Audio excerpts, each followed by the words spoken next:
Visualisasi di data science lebih dari sekedar estetik belaka atau keindahan.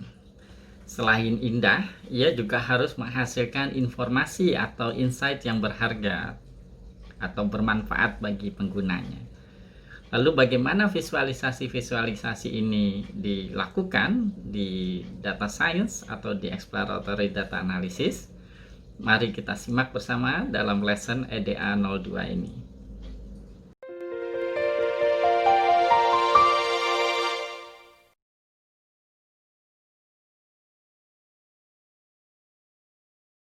Baik, kita lanjutkan lagi pembahasan kita di exploratory data analysis. Kali ini adalah lesson kedua. Kita akan mendiskusikan tentang berbagai visualisasi dasar.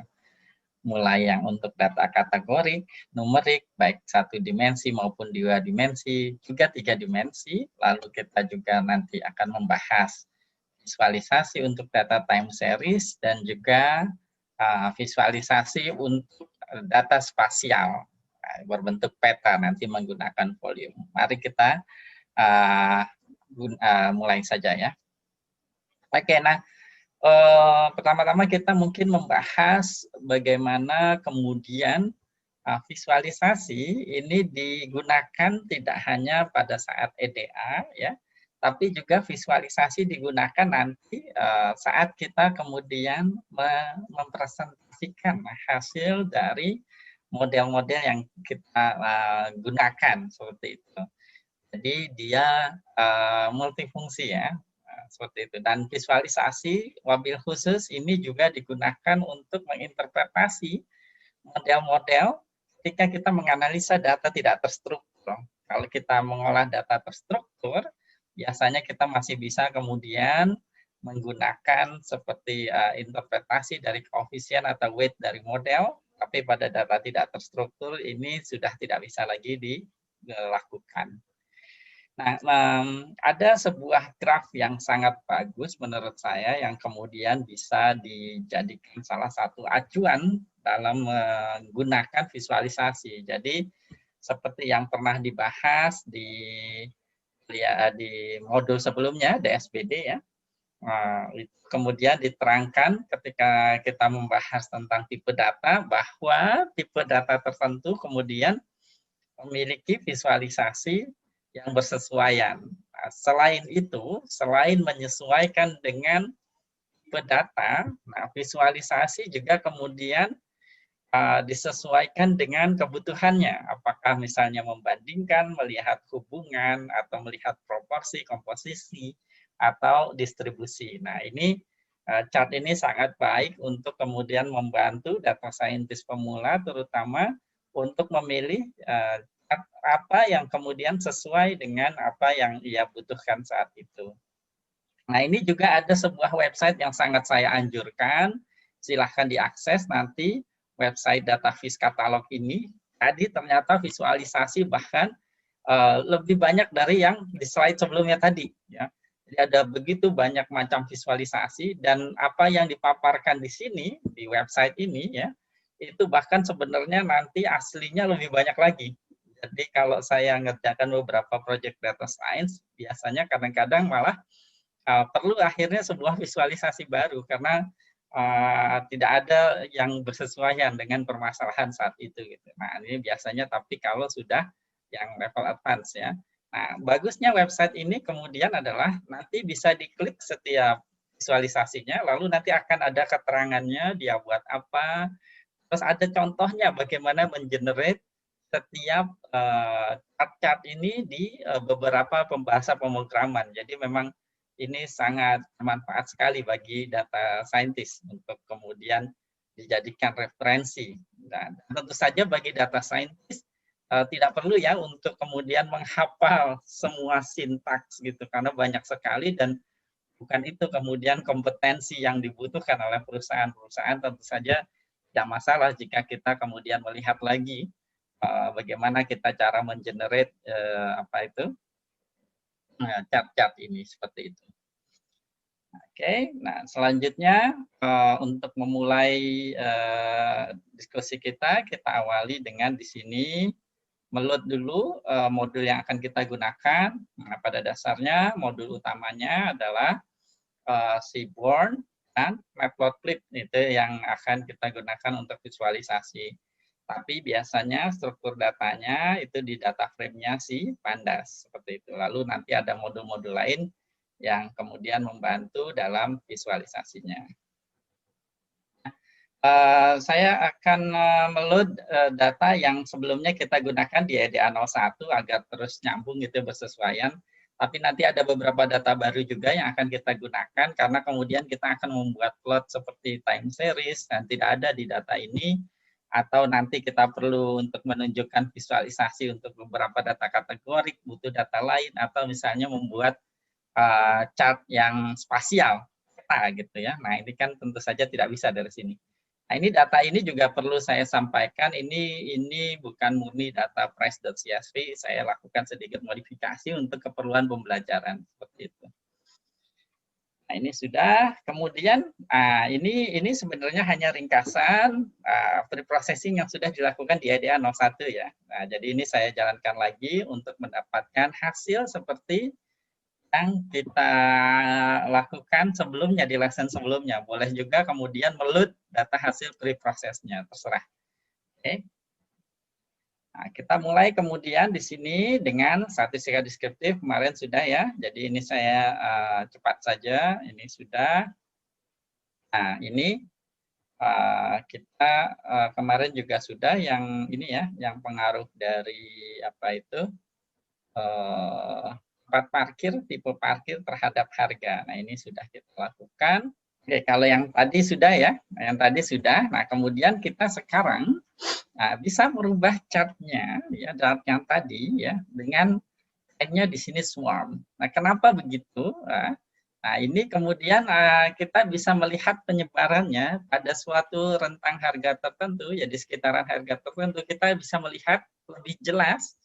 Akhirnya ada berapa banyak rumah yang dengan harga sekitaran segitu gitu ya. Lihat di sini gitu ya. Nah, ini ada informasi apa di sini? Nah, mari saya coba zoom dulu ya supaya lebih jelas di sini. Nah, kira-kira kita lihat kemudian di sini ya, grafiknya jadi jauh lebih interpretatif ya. Nah, mari kita lihat perlahan. Terlihat di sini misalnya ada kecenderungan rumah-rumah yang di kota kategori A ya, itu cenderung untuk lebih mahal ketimbang dari kota B maupun C. Jadi mungkin ini kota besar gitu ya, seperti Jakarta seperti itu. Kemudian lagi kita melihat misalnya di sini, nah ini apa yang terjadi kalau seorang data scientist bekerja di perusahaan properti, melihat data seperti ini, maka kemudian dia verifikasi, dicek, ini rumahnya benar nggak? Atau ada kesalahan nggak dalam harganya, ngasih harganya? Atau sebenarnya ada orang sedang butuh uang, jadi menjual harganya jauh di bawah pasaran. Nah, kemudian yang dilakukan para investor sebenarnya adalah mencari data-data seperti ini. Ya.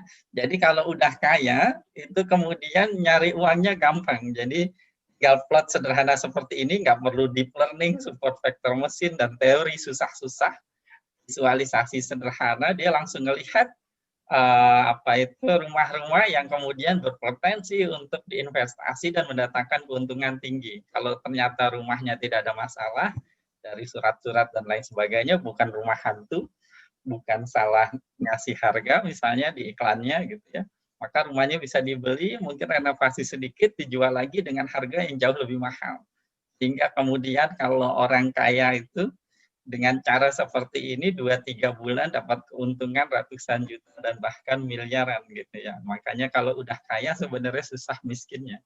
Nah, yang susah itu jadi orang yang miskin, terus kemudian naik ke yang menengah dan atas seperti itu. Tapi ya jangan putus asa, terus bekerja keras. Nah, cuma ini melukiskan bagaimana kemudian ya. Nah, ini kan lagi ramai tentang investor-investor. Nah, investor melihat hal-hal seperti ini. Nah, nanti kita akan lihat lebih jauh lagi ya. Kita akan lihat lebih jauh lagi. Ini masih berada di awal pembahasan kita tentang visualisasi. Selanjutnya, nah, Selanjutnya kita akan ngebahas tentang bar chart atau count plot. Nah, bar chart atau count plot ini adalah sekedar chart untuk data kategori, lalu kita ingin melihat berapa jumlah dari masing-masing kategorinya seperti ini. Nah, ini saya ambil dari database katalog, jadi setiap dibuka setiap chartnya seperti itu ada deskripsinya, functionnya, lalu nanti di bawahnya ada link untuk bagaimana mengenerate-nya di beberapa bahasa pemrograman, sangat handy sekali. Nah ini ya, ini biasanya untuk data scientist pemula, ya ini agak ketukar antara bar chart dengan histogram. Nah, perhatikan kalau histogram untuk data continue ya. Nah, di sini numerik ya, numerik continue. Kalau yang bar chart gitu ya, atau kadang-kadang disebutnya count plot ya. Ini untuk data kategori. Nah, ini untuk masing-masing kategorinya. Kalau histogram ini continue range ya, numerik, lalu nanti ngelihat berapa banyak data yang ada di masing-masing, ini disebutnya bin gitu. Masing-masing bin ini seperti itu. Jadi hati-hati tertukar antara bar chart dengan histogram. Nah, kita bicara bar chart atau count plot dulu ya, baru nanti kita bicara histogram. Nah, ini yang pertama misalnya di sini kita menampilkan count plot untuk tipe parking pada data price 2 kita tadi. Nah, terus kita akhirnya dengan mudah melihat bahwa paling banyak adalah tipe parking apa itu open. Jadi ada tempat parkirnya, rumah-rumahnya tapi terbuka seperti itu. Nah, kemudian seandainya kita ingin ngasih label gimana? Karena kan kalau tadi kita lihat di sini nilainya berapa ya? Ini agak sulit gitu ya. Nah, ini terus kemudian kita bisa menambahkan ini apa itu label-labelnya. Cuma memang di sini, nah ini saya ingin menyampaikan sesuatu ya. Visualisasi ini jadi gini, apa yang data scientist atau data analis generate di Jupyter Notebook itu sebenarnya adalah kalau kayak orang matematik itu coret-coretannya gitu. Tapi nanti ketika dipresentasikan ke leads, manager, ke atasan, stakeholder, maka jangan tampilkan yang semuanya ini gitu. Tapi kemudian tampilkan hanya beberapa misalnya visualisasi yang memang menarik atau bermanfaat atau mengandung informasi atau insight yang penting. Jadi dan juga saya ingin menyampaikan bahwa terkadang kita ingin melakukan hal yang sederhana di visualisasinya, tapi membutuhkan pemrograman yang agak lebih rumit. Nah, tidak mengapa sebenarnya bagi data scientist atau data analis untuk menghindari misalnya kompleksitas pemrograman, kemudian ya udah melakukan modifikasi visualisasinya dengan menambahkan nilai-nilai misalnya di atas kayak chart seperti tadi di entah Paintbrush atau Photoshop atau Excel gitu, atau memadukan misalnya visualisasi dari berbagai sumber, dari Tableau, dari Excel dan lain sebagainya. R cukup baik ya untuk visualisasi, terkenal sekali. Nah, itu tidak mengapa. Nah, ini contoh bagaimana kemudian sekedar untuk mendapatkan label di atas bar chart-nya itu quote-nya agak sedikit lebih banyak. Saya tidak ingin menerangkan ini karena nanti fokusnya jadi beralih ya. Tapi silahkan saja menggunakan quote-nya, jadi tidak perlu di-quote ulang. Jadi kalian pakai saja quote-nya untuk keperluan di lain waktu. Nah, kalau tadi sudah dibuat fungsinya, kemudian kita tinggal panggil saja. Nama fungsinya tadi adalah group bar plots. Kita bahkan kemudian bisa terlihat di sini grafiknya adalah untuk dua variabel kategori sekaligus dan kita kemudian mendapatkan nilai-nilai dari setiap barnya. Ya. Saya juga ingin menyampaikan ya, terkadang kita ingin menghindari karena ini sebenarnya kan Jupyter Notebook ini kayak coret-coretannya tadi data scientist dan data analis ya. Kita kalau misalnya ingin mengetahui nilai tadi di atas barcode tadi, kita bisa menggunakan misalnya perintah group by atau yang kemarin ya contingency table itu yang di EDA 01 juga bisa dilakukan untuk mendapatkan nilai-nilainya seperti ini. Nah, ini pakai group by, parking dan city kategori sehingga kemudian kita punya tabel apa itu two-way contingency table ya. Ini kalau orang statistik nyebutnya. Nah, seringnya juga untuk kasus-kasus hampir kebanyakan kasus ya di dunia nyata kita perlunya kemudian kita rubah ke dalam bentuk horizontal. Kenapa demikian? Karena biasanya jumlah kategorinya banyak. Kalau misalnya vertikal seperti biasanya kemudian labelnya menjadi tidak jelas. Nah, ini sih pengalaman pribadi aja biasanya kemudian seperti itu. Nah, ini untuk melakukan count plot untuk yang horizontal mudah saja, di sini tinggal ganti sini instead of X jadi Y. Lalu ini hue adalah bagaimana kemudian dia diwarnai di grup di sini seperti apa. Kemudian data scientist atau data analis biasanya juga butuh untuk kemudian membandingkan beberapa variabel kategori sekaligus dalam sebuah chart gitu, lalu dibuat kayak college gitu ya, college. Nah, ini college. Nah, ini saya menggunakan data tips ya, tips restoran dari modul Seaborn. Kenapa saya ganti data? Karena yang di data tadi di price 2, data kategorik hanya ada 2 gitu ya. Nah, ini bisa terlihat di restoran tersebut lebih banyak pria daripada wanita, lalu di sini adalah merokok atau tidak merokok, smoker, banyakkan yang tidak merokok dengan perbandingan kurang lebih sekian. Ini yang jumlah yang merokoknya cukup signifikan ya.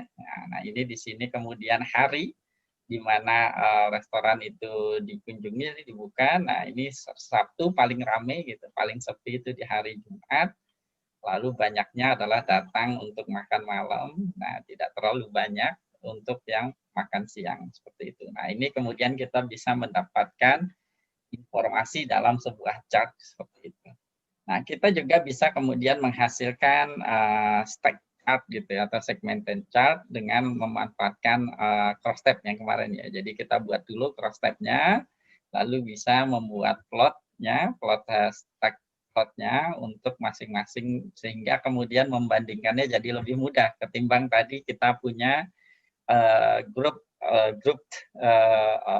count plot gitu ya. Nah, kalau ini kan bisa lebih jelas terlihat di masing-masing kota, lalu mana yang proporsi tipe parkirnya paling besar seperti itu. Nah, selanjutnya data scientist atau data analis tidak perlu kemudian melakukan screenshot berkali-kali. Nah, ia bisa menggunakan perintah ini untuk menyimpan grafiknya di hard disk kita gitu, di tempat di mana Jupyter Notebook-nya berada.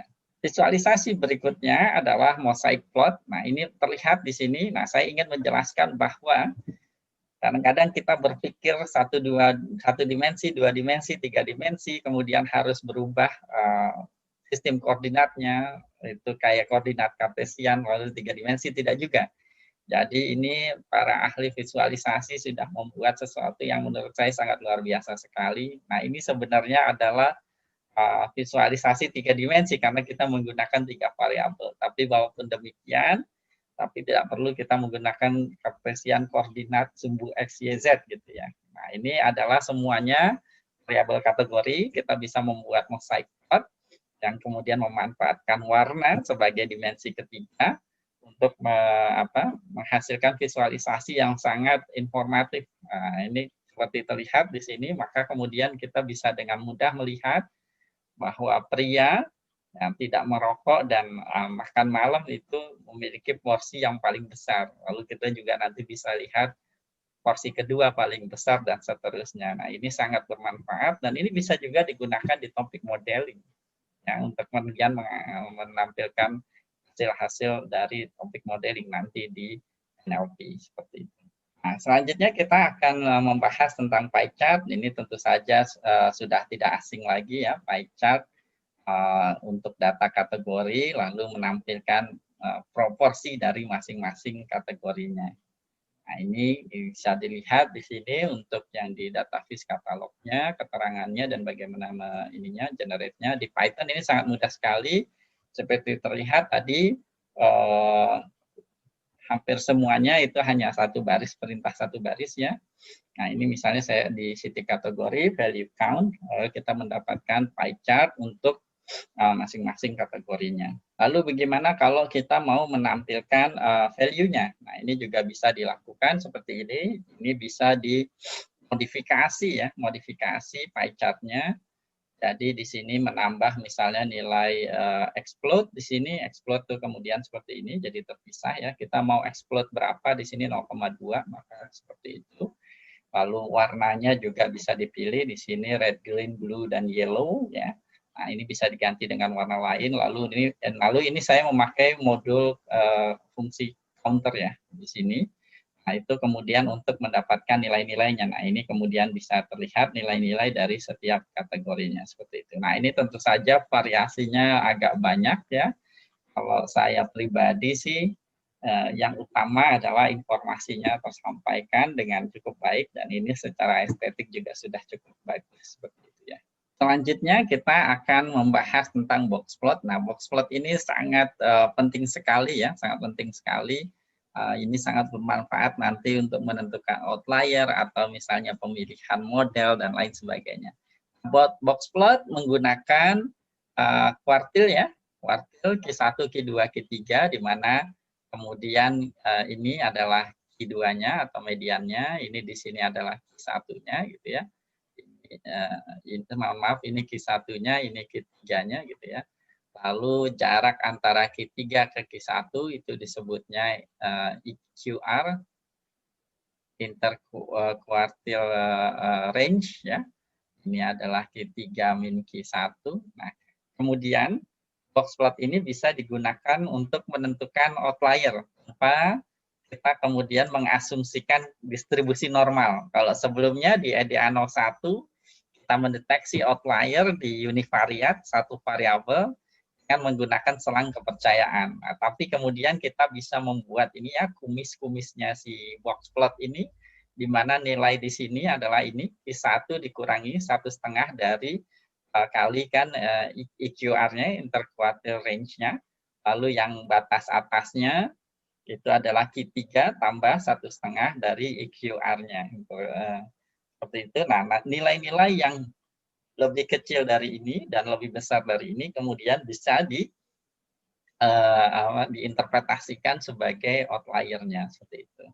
Nah, kita lihat kemudian bagaimana generate-nya di Python. Nah, ini sangat mudah sekali.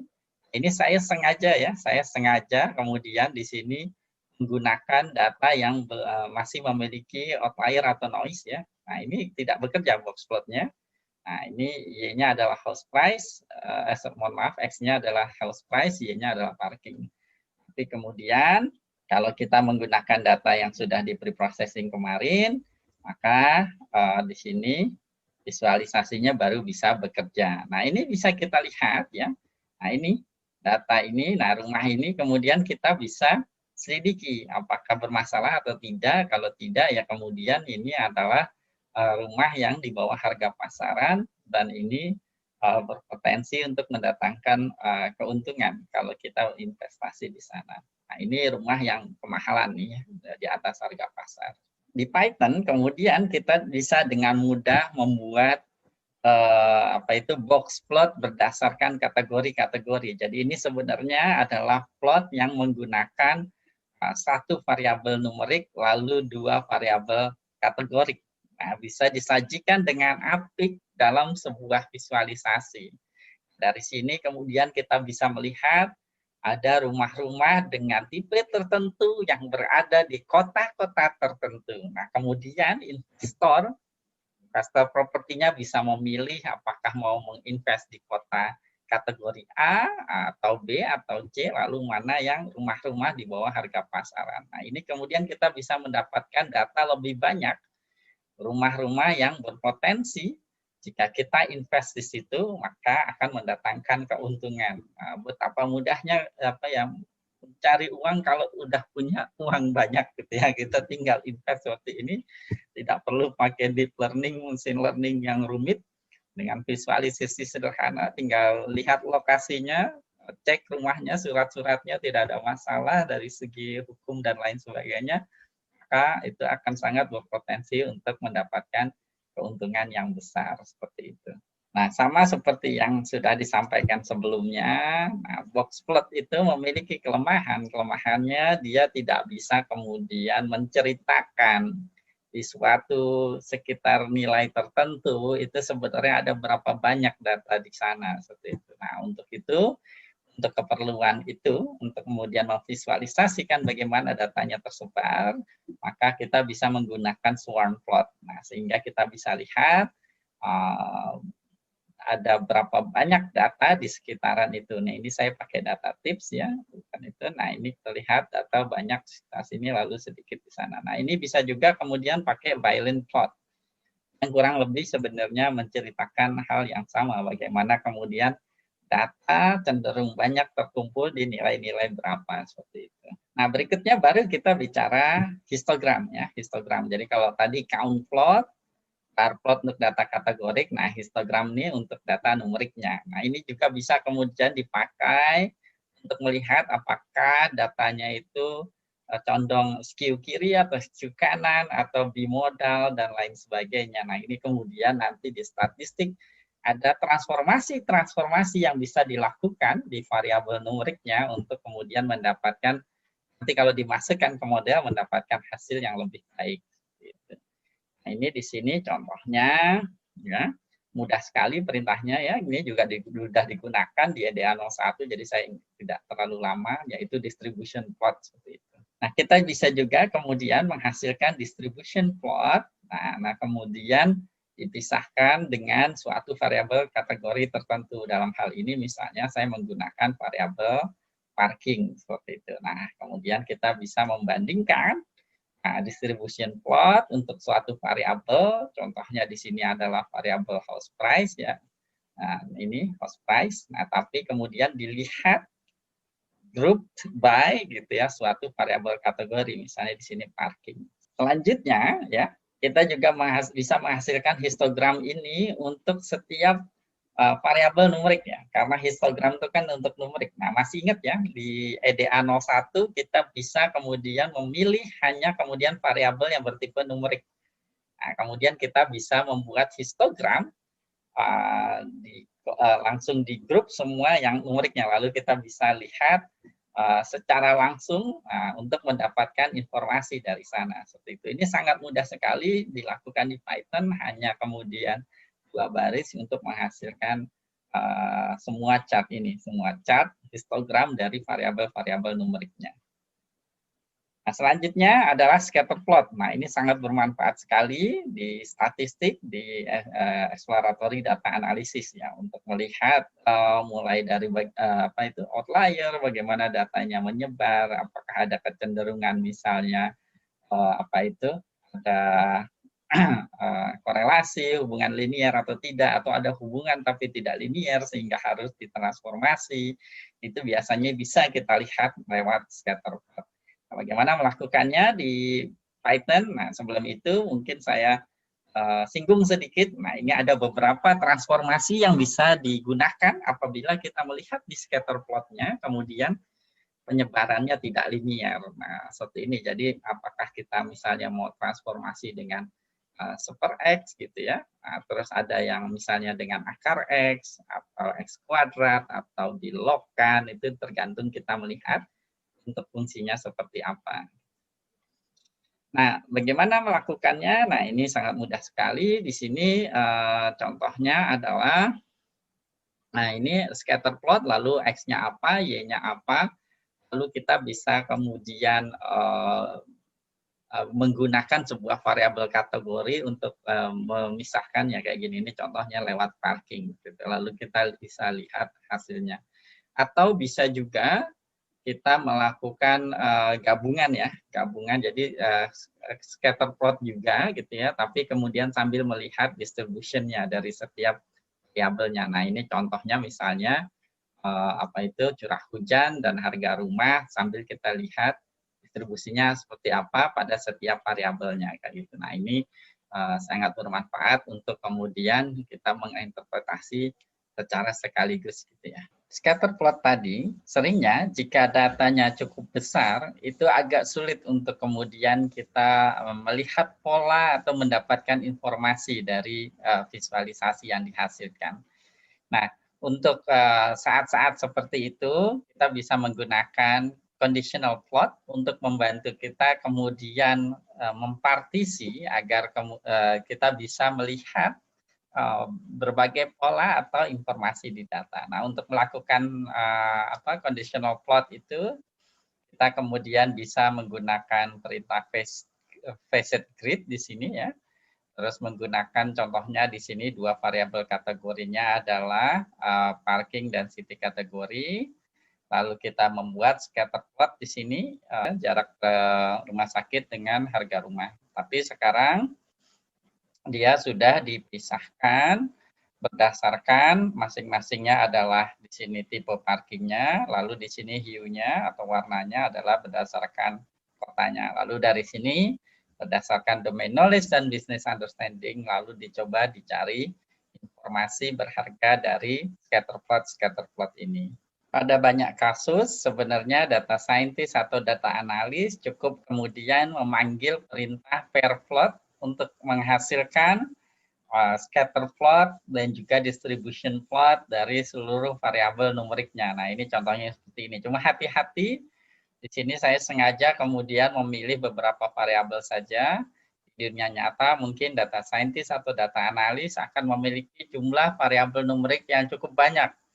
Sehingga nanti gambarnya terlalu kecil, komputasinya terlalu besar, malah nanti nggak dapat informasi apa-apa. Tapi ini sangat handy sekali, hanya dengan satu perintah pair plot, kemudian kita bisa mendapatkan seluruh scatter plot dari variabel numerik yang ada. Jika dibutuhkan, seorang data scientist atau data analis juga bisa menghasilkan scatter plot 3 dimensi seperti yang ditunjukkan di contoh ini. Namun demikian biasanya justru malah lebih sulit untuk menemukan pola-pola dari sini. Nah, untuk membantunya bisa kemudian merubah ini kata inline ini, nanti silakan coba sendiri menjadi IT. Nah, setelah dirubah jadi KT lalu dijalankan nanti grafik scatter plot 3 dimensinya ini kemudian bisa dirotasi untuk menemukan perspektif yang paling menarik untuk kita bisa mendapatkan informasi dari scatter plot 3D-nya. Tapi honestly ini kalau menurut pengalaman saya agak cukup jarang digunakan oleh data scientist atau data analis. Sekedar look cool saja, tapi susah untuk mencari informasi atau insight dari grafik seperti ini. Sama seperti 3D scatter plot tadi, kita juga kemudian bisa membuat 3D bar chart. Nah, ini tergantung pada pemakaiannya, bisa bermanfaat, bisa juga kemudian malah membingungkan. Nah, ini biasanya akan menarik kalau diletakkan pada kemudian peta gitu ya. Lalu melihat misalnya banyaknya orang yang terkena corona atau COVID-19 di setiap daerah. Nah, menggunakan 3D bar chart ini akan jadi lebih menarik, lebih informatif untuk diinterpretasikan seperti itu. Pada proses exploratory data analysis juga biasanya kita ingin memeriksa korelasi antar variabel. Nah, contohnya nanti untuk mengecek apabila kita ingin menggunakan regresi, lalu variabel-variabel mana yang memiliki kecenderungan, misalnya hubungan linear dengan target yang kita ingin gunakan, termasuk juga untuk mengecek multikoliniaritas, apakah ada korelasi antar variabel yang akan digunakan. Perintahnya sebenarnya sangat sederhana sekali, di Python hanya nama data frame-nya lalu titik cor gitu ya. CORR, maka kemudian akan mendapatkan langsung pairwise correlation antar semua variabelnya. Nah, ini kan berarti sangat membantu sekali ya. Bayangkan kalau ini dilakukan di Excel, tentu saja akan jauh lebih sulit.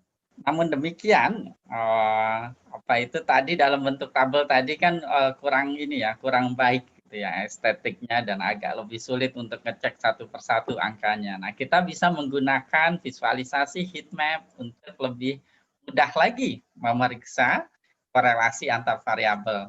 Nah, heat map-nya pun ini bisa kita customize sedemikian sehingga hanya ditampilkan ya yang kemudian korelasinya signifikan, baik signifikan negatif maupun positif. Contohnya di sini, kalau seandainya korelasinya lebih dari setengah atau kurang dari min 0,4, kemudian dia ditampilkan korelasinya lalu diberi warna. Nah, dengan cara seperti ini, maka kemudian data scientist atau data analis akan jauh lebih mudah untuk memeriksa korelasinya ketimbang harus melihat di tabel tadi yang sangat sulit sekali untuk dilihatnya ya, seperti itu. Nah, ini sangat membantu sekali.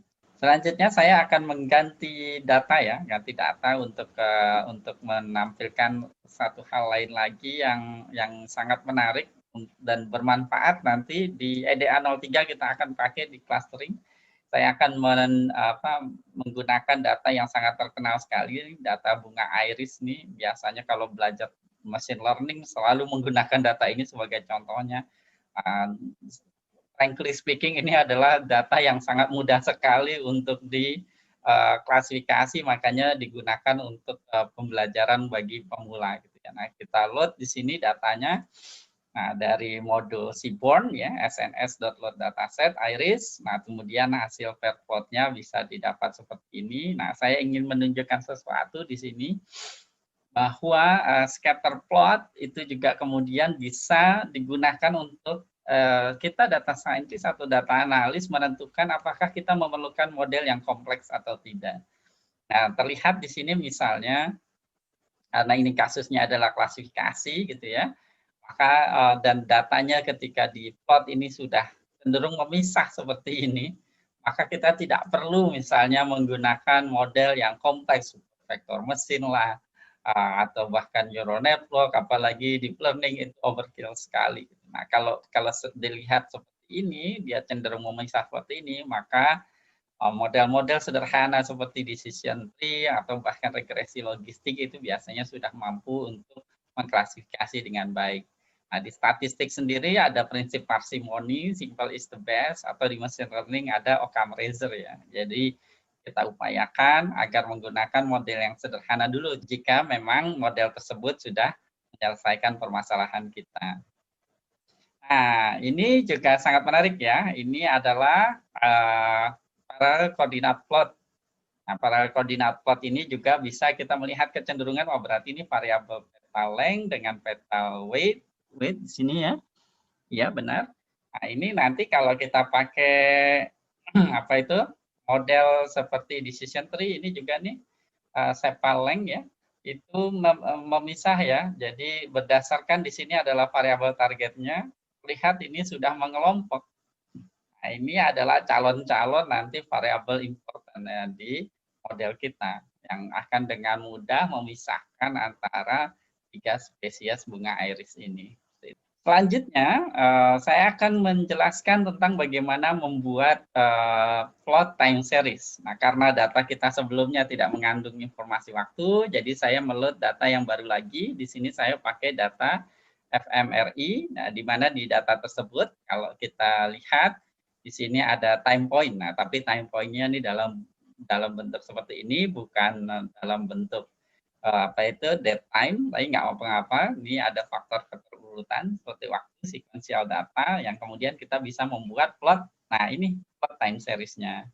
Nah, untuk membuat plot time series-nya di sini kita bisa kemudian perintahnya hanya line plot seperti itu. Lalu di sini adalah X-nya adalah time point-nya, bisa diganti tanggal. Nanti kalau misalnya datanya berbentuk tanggal, lalu nilai Y-nya adalah nilai yang mau kita plotkan berdasarkan waktu seperti apa perubahannya. Seperti itu. Nah, contohnya kalau yang dalam contoh ini dia adalah variabel sinyal. Nah, bisa juga kemudian kita dengan sangat mudah sekali di Python ya, selain kemudian memplot berdasarkan informasi variabel waktu dan variabel apapun juga Y-nya yang berubah terhadap waktu, kita kemudian bisa juga memisahkannya berdasarkan suatu variabel kategorik tertentu, contohnya di sini region. Nah, ini sangat handy sekali untuk kita kemudian membandingkan pengaruh dari setiap nilai di variabel region ini di plot kita, seperti itu. Nah, sekarang kita akan membahas bagaimana melakukan visualisasi untuk data spasial yang bergantung lokasi. Pertama-tama di sini saya contohkan, kita membuat dulu default location-nya untuk petanya dan juga default zoom-nya. Nah, ini saya pakai latitude dan longitude tengah-tengahnya Indonesia. Saya contohkan Indonesia. Modul yang akan kita gunakan untuk keperluan ini adalah modul volume. Ya. Nah, ini adalah fungsi generate base map-nya yang akan nanti kita gunakan untuk seperti membuat kanvasnya, ya. Kanvasnya sebelum kita kemudian memplot sesuatu di atas peta tersebut. Nah, kita akan menggunakan data, tentu saja data-data yang kita gunakan sebelumnya tidak ada informasi lokasi, latitude, longitude, atau kota, kecamatan, kabupaten, maka kita perlu data baru. Nah, saya sudah menyiapkan datanya. Di sini data asli sebenarnya, data dari atau data Indonesia ketika melakukan penelitian di media sosial, lalu ingin meneliti suatu topik ya berdasarkan kemudian lokasinya. Ini namanya DF-log. Silahkan digunakan datanya. Ini berisi tentang lokasi-lokasi dari post media sosial. Isi dari datanya seperti ini, hanya kemudian pada lokasi mana, kemudian dia hanya count saja. Saya tidak bisa memberikan data detailnya karena itu konfidensial, tapi dari data ini saja kemudian kita bisa membuat visualisasi spasial. Nah, kalau kita jalankan, kemudian kita bisa mendapatkan contohnya di sini adalah heat map-nya ya, heat map-nya dengan menggunakan modul volume. Terlihat di sini, kemudian datanya cenderung untuk lebih padat atau lebih banyak di daerah mana di Indonesia. Kita bahkan bisa men-zoom peta ini ya, men-zoom ya, seperti ini, atau bahkan zoom in dan zoom out gitu ya. Jika kemudian daerah penelitiannya itu lebih besar atau lebih luas. Ini juga bisa kita track, jadi interaktif petanya. Saya juga perlu menyampaikan kemudian bahkan di peta ini kita bisa meletakkan icon-icon. Jadi misalnya kayak daerah rawan COVID, nanti ikonnya merah misalnya, terus daerah hijau, kuning dan lain sebagainya itu bisa menggunakan modul volume untuk keperluan hal tersebut. Baik, untuk visualisasi dasar di exploratory data analysis ini saya cukupkan sampai di sini dulu. Tentu saja masih banyak visualisasi yang lain, tapi untuk kebanyakan kebutuhan data scientist atau data analis kurang lebih adalah chart-chart atau visualisasi yang kita sudah bahas di lesson ini. Sampai jumpa di lesson selanjutnya.